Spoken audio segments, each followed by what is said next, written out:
புதுச்சேரியில் 1ஆம் வகுப்பு சிறுமிக்கு பாலியல் தொல்லை கொடுக்கப்பட்ட விவகாரத்தில் போராட்டம் நீடித்து வரக்கூடிய நிலையில் பள்ளி மூடப்படும் என்று தற்போது தெரிவிக்கப்பட்டிருக்கிறது. கூடுதல் தகவல்களோடு செய்தியாளர் இளவமுதன் இணைகிறார். அவரோடு பேசலாம்.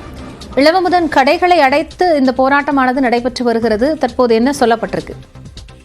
காயத்ரி, புதுச்சேரி கடலூர் சாலையில் உள்ள தவளகுப்பம் என்ற பகுதியில் ஒரு தனியார் பள்ளி இயங்கி வருகிறது. இங்கு படிக்கும் 1ஆம் வகுப்பு படிக்கும் 5 வயது மிக்க சிறுமி ஒருவர் தனக்கு உடல் ரீதியான பாதிப்பு ஏற்பட்டதாக பெற்றோரிடம் கூறியிருக்கிறார். இது தொடர்பாக ஒரு மருத்துவரிடம் பரிசோதித்த போது அந்த பெண்ணுக்கு பாலியல் சீண்டல் கொடுக்கப்பட்டிருப்பது தொடர்ந்து பல நாட்களாக கொடுக்கப்பட்டதாக தெரிவிக்கப்பட்டது. இதனைத் தொடர்ந்து பெற்றோரும் ஊர் மக்களும் நலவாடை சேர்ந்த மீனவ மக்களும் அங்கு வந்து ஆசிரியரிடம் தட்டி கேட்டார்கள்.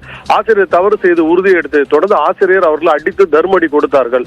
இத்தகவல் அறிந்து உடனடியாக தவளகுப்பத்திலிருந்து போலீசார் வந்து அவரை மீட்டு காவல் நிலையத்தில் அழைத்து சென்றனர்.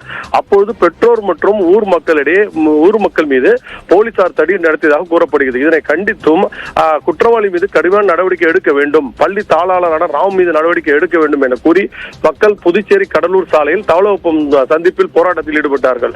மாலை 5 மணிக்கு துவங்கிய போராட்டம் தற்பொழுது 9 மணி வரை நீடித்துக் கொண்டிருக்கிறது. இதன் காரணமாக இருபுறமும் புதுச்சேரியிலிருந்து கடலூர் செல்லும் வாகனங்களும் கடலூர்ந்து புதுச்சேரி வாகனங்களும் வந்து 5 கிலோமீட்டர் தூரத்துக்கு அனைத்தும் வந்து அணிவகுத்து நிற்கின்றன.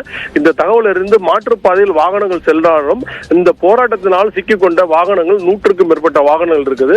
புதுச்சேரியிலிருந்து நாகை, காரைக்கால் போன்ற பகுதிகளில் செல்வதும் கடலூர்ந்து சென்னை செல்ல வேண்டிய வாகனங்களும் அதே போல பள்ளி கல்லூரி வாகனங்களும் சிக்கிக் கொண்டிருக்கின்றன. கிட்டத்தட்ட 4 மணி நேரமாக இந்த போராட்டம் நீடித்து வரும் நிலையில்தான் மாவட்ட ஆட்சியர் குலோத்துங்கன், தொகுதியின் சட்டமன்ற சபாநாயகர் செல்வம், அதிமுக மாநில செயலர் அன்பழகம் மற்றும் பல்வேறு அரசியல் கட்சியினர் வந்து பொதுமக்களிடையே பேச்சுவார்த்தை நடத்தி வருகிறார்கள்.